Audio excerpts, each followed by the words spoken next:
अजितदादांचा राष्ट्रवादी काँग्रेस पक्ष सुनील तटकरे आणि प्रफुल्ल पटेल पहिल्या दिवसापासून ताब्यात घेण्याचा प्रयत्न करत आहेत। अजितदादांच्या हयातीत सुद्धा त्यांनी काही तसे डावपेच केलेले होते। आपल्या मर्जीतल्या लोकांना वेगळ्या पदावर नेमलेलं होतं। पक्षाच्या अंतर्गत मराठा ओबीसी वादही त्यांनी सुरू केलेला होता। तशा पद्धतीचे त्यांचे अनेक घडामोडी आपल्याला पक्षांतर्गत दिसतील। काय घडलं? अजितदादांचा पक्ष ताब्यात घेण्याची त्यांची सुरुवात त्यांनी रायगडपासून केलेली आहे।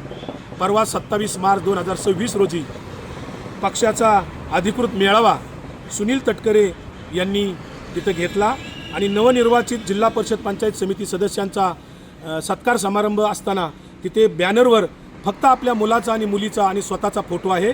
मात्र पक्षाचे राष्ट्रीय अध्यक्ष सुनेत्रा वहिनी असतील, दिवंगत अजितदादा पवार असतील, यांचा कुठेही फोटो नाही। आपण पाहू शकता हा बॅनर। याला काय म्हणायचं? याला कृतज्ञता म्हणतात, याला ग्रामीण भाषेमध्ये वरतंगडी करणं म्हणतात, किंवा या कृतज्ञतेचा धिक्कार करावा तितका कमी आहे। सुनील तटकरे, तुमचा आम्ही धिक्कार करतो, निषेध करतो। तुम्हाला जनाची नाही मनाची थोडी तरी लाज वाटायला पाहिजे। अरे तुम्ही ज्या रायगड जिल्ह्यातनं निवडून येता ना, जी तुमची कन्या मंत्री आहे ना, ती केवळ अजितदादांच्या आशीर्वादाने।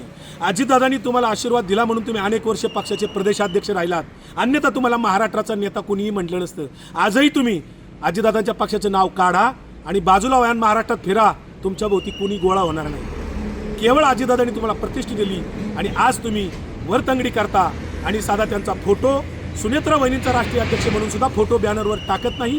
त्याची सुरुवात तुम्ही रायगड जिल्ह्यातून दाखवून दिली की हा पक्ष तटकऱ्यांचा आहे म्हणून। तुम्हाला जर जायचंच असेल भारतीय जनता पार्टीमध्ये तर प्रफुल्ल पटेल, भुजबळ असतील, धनंजय मुंडे असतील, रुपाली चाकणकर असतील, यांना घेऊन जावा ना, किंवा हिंमत असेल तर स्वतःचा पक्ष काढा। पण सुनेत्रा वहिनींचा आणि अजितदादांचा अशा पद्धतीने अवमान करू नका।